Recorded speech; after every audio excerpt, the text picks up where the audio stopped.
ఇప్పుడు పామరు సీట్ లేదు అనడానికి టీడీపీ వాళ్ళు నాకు సీట్ ఇవ్వరు.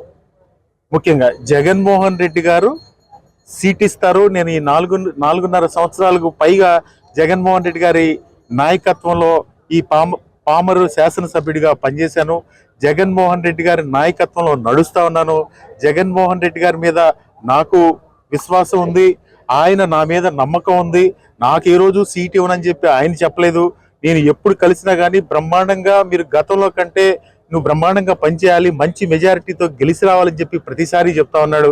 ఏదో ఈ రోజు ఏదో తెలుగుదేశం పార్టీ వాళ్ళు నా మీద ఫైట్ చేయలేక సీట్ లేదంటే మాత్రం అది మరి ఈ ప్రజల హాస్యాస్పదంగా కూడా ఉంది. నేను ఒకటే చెప్తా ఉన్నాను, పామరు నియోజకవర్గ ప్రజలు నన్ను ఆదరించారు.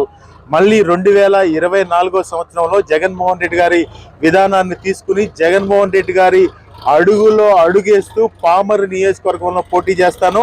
ఈ కంఠంలో ప్రాణం ఉన్నంత వరకు జగన్మోహన్ రెడ్డి గారి నాయకత్వంలో, ఆయన నాయకత్వంలో ముందుకెళ్తారని చెప్పి కూడా ఈ సందర్భంగా తెలియజేస్తాను.